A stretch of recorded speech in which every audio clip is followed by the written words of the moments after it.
I'm Erin McMahon, Superintendent of the Saugus Public Schools. Thank you to Saugus TV for allowing me the opportunity to talk directly with the community of Saugus each month. Joining me this month are students from Saugus High School who are members of the Peer Mediation Club. Welcome to Mava Kembo, the club president, and Joshua Farmer, who serves as treasurer. Both Mava and Joshua are juniors at the high school. Thank you for coming today. So creating a welcoming environment and a sense of belonging where students feel safe is one of my priorities. The work that you students are doing to help create a culture of acceptance and belonging is inspirational.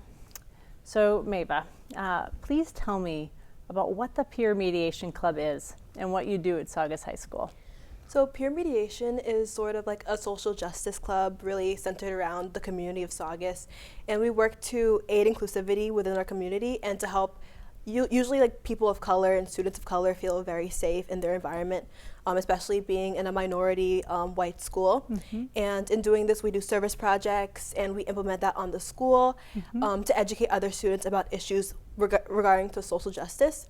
And some examples of that is like we did a Black History Month presentation, and we did facts. So like every morning we would say a fact of Black History Month to help other students understand the history that goes along with social justice. That's great. And when you're talking, this is a little off script, but when you're talking about social justice, what do you mean by that? We mean like empowering Black voices and other POC voices where it can't be empowered. I know a lot of students don't feel comfortable like speaking out on it, so we are kind of the club that like represents those unheard voices, and we talk about issues relating to police brutality and other social issues around Black communities and other POC communities. Great. So what I'm hearing you say is you're lifting up the voices of both the Black community and people of color within the Saugus community, and you're working to educate and work with your peers definitely. On issues of social justice. Yeah. Did I get you? Yeah, 100%. Okay. So and I understand your group recently met with some faculty members. Tell me what it's like working with adults versus students. I'm so curious. Yeah, so with adults, I think it's more interactive, especially staff members or teachers, because teachers are a huge part of like the influence within the Saugus community. So working with them is like, it's more engaging, definitely. Students, like they say a good job, but teachers really give feedback. And working with them, it's like working with the whole school community, because they make up the school community, you know? So we get amazing feedback, and then we also get to give them feedback on how we can all work together to create a more inclusive environment. Great. Yeah. And I mean, to some extent, it's been a tumultuous couple of years in this country. What has it been like for all of you in the Peer Mediation Club, and how has that impacted what you're doing at Saugus High? Like regarding to COVID? Well, COVID, and then we've had multiple pandemics. Yeah, definitely. Within our country. Yeah, so I feel like before COVID, there was a lot of structure in the school systems, and then after COVID, and we came back, people got very comfortable saying racist things and hateful things. So there was obviously a big increase in the use of hate speech at Saugus, which has been tricky because now it's more work for peer mediation to kind of like educate the students and educate the staff on how to address these issues with the students. So it's a lot more challenging, I would say. Yeah. And when you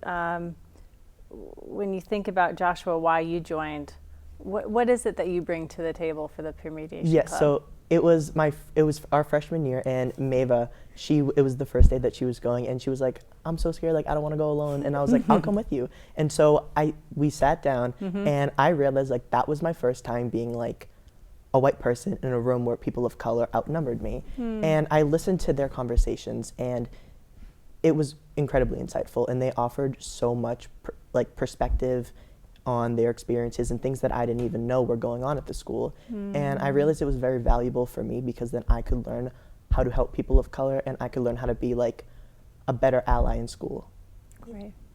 And Mava, why did you want to join the club? So it kind of started in middle school. My guidance counselor actually invited me to join a diversity seminar led by the alumni of peer mediation, and in there we were able to discuss like intersectionality, being a person of color while also being like a woman, and we learned about differences and combating diversity. And that's when I met Ms. Norton, who's our advisor, and I also met the other students, and I kind of knew that's where I belonged. So when I went into high school, I kind of had the idea in the back of my mind. Norton was able to find me, and she was, she stated that we had meetings and what day it was. So I went, and I was like, I gotta get somebody to come with me because I'm a freshman. I'm scared. So I got Josh, and we've been in there ever since. Yeah. I can see yours clearly the Wonder Twins. Yeah. So without divulging names or specifics, I'm wondering if each of you could tell me about an issue or incident at the school that has prompted a mediator to get involved, and how you worked with the issue and what was the outcome. And the reason why we're doing this is that one of the reasons we're talking directly with the community in Saugus is that many folks have been through Saugus and through the public schools, but may or may not have been part of the Saugus in its recent history. So we really want folks to understand what is the complexity of the issues that you face today as high school students. So I'm wondering if you might have an example. Yeah, there's definitely examples. A lot of times the use of hate speech is very apparent in our school, especially this year. And students have brought to guidance problems when a student has used hate speech on them. And as the victim, that can be very scary. So Norton was able to create kind of this like program for us to use, and we call it restorative justice. And we kind of invite the people who use that type of speech, and we invite them down to talk with two peer mediators, and we kind of give them insight and educate them on why that thing should be said. We also try to understand why they said it so we can help other people.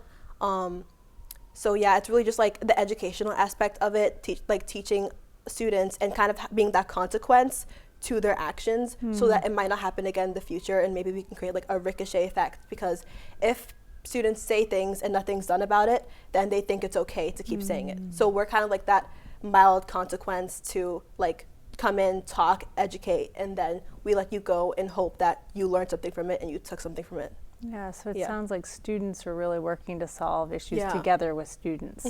That's why you call it peer mediation. Definitely. Nice, okay.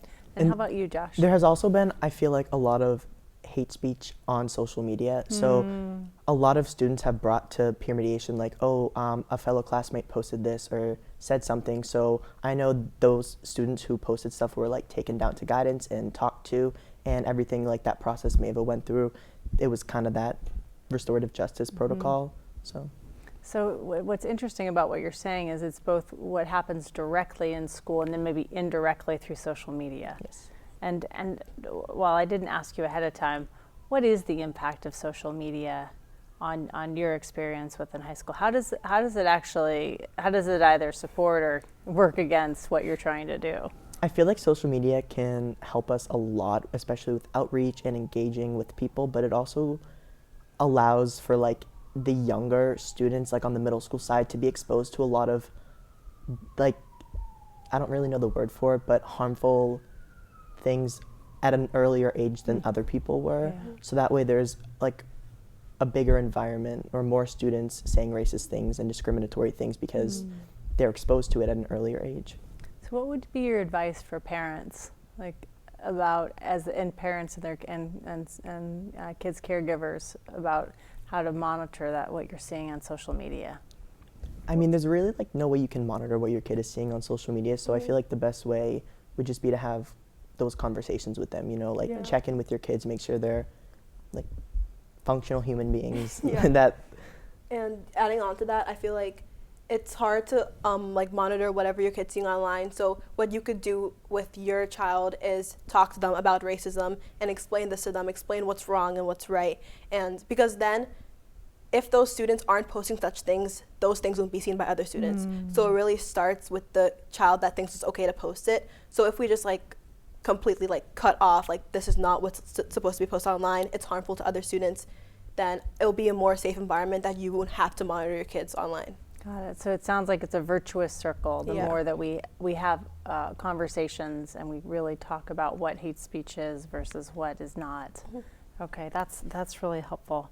When you think about the impact of this group on the culture of Saugus High School, what would you say has been the impact? I think that the impact, we're definitely getting there, especially with the teachers' feedback.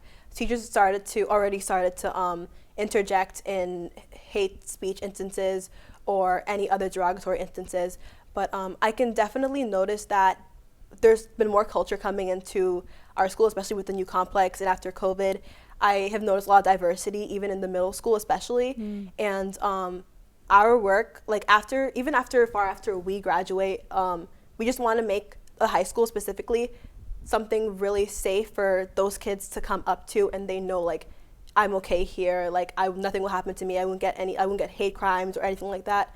And I think that's our main goal. I think we're really working towards that, especially starting from the younger kids. We got a grant, and we're starting to yes, tell us about that grant. Yeah, we got a grant from Teaching Tolerance, and how much was it? $5,000. Mr. Treasurer, $5,000. And with that, we can buy books or posters, anything to help reach our goal. And with those books, we bought inclusive children's books. Oh, yes. With like different cultures, different languages, abilities like that. And over COVID, we have like read to them through Google Meet. And we basically create kind of like a presentation for them, explaining inclusivity and what diversity is, how you can accept everybody around you. So starting from a younger age, if they have that foundation each level, then maybe by high school it would already naturally just come together. So we're trying to like implement different curriculums and presentations throughout the whole like Saugus school system. Great. So it really sounds like this is student-led, that this is really coming from you and your peers. That's great. When you think about what more needs to be done to improve the culture within Saugus High School, and with not just Saugus High School, I would say, teach me across our school system, what would you like to see take place? I mean, I would say that the biggest thing would be we obviously have to hold the students accountable for what they say, but holding the administration and adult staff accountable, because they're almost like an extension of peer mediation in a way, because when they have their own classrooms, they need to keep track of the students there. They're going to need to make sure that students aren't saying racist things or creating a hostile environment for other students. And so I feel like the biggest thing for us to be doing would kind of be getting more engagement with them, so that way they can kind of help the students in the school too. And what have you learned from this experience So far? You're still learning. Still learning, definitely. But one thing I've learned is that there's always going to be like both like two different sides to whatever we're doing. We have gotten some hate and we've gotten a lot of support, but just like look on the brighter side of things, because although some people like don't like what we're doing, there are people who really support us, and we have to keep pushing for them and for our cause. We can't stop just because we're getting some hatred, because you're not going to have 100% agreement on one thing. So it's like the learning that it's okay to have like not 100% of support, and that you should just keep going. How about you, Josh? It's definitely made me more aware and enlightened me on a lot of things in the school that I didn't really notice before, like especially with the culture of the school. So I've been able to kind of get better in that area. Okay. And what does it mean that you got better in that area? Just like kind of being exposed to more things. I know there are a lot of terms sometimes that people don't know, such as like POC or BIPOC, and just educating myself more has kind of overall helped me be a better peer to Black students. Nice. So when you think about the work that we're doing, it sounds like it's really about education, working with, not to.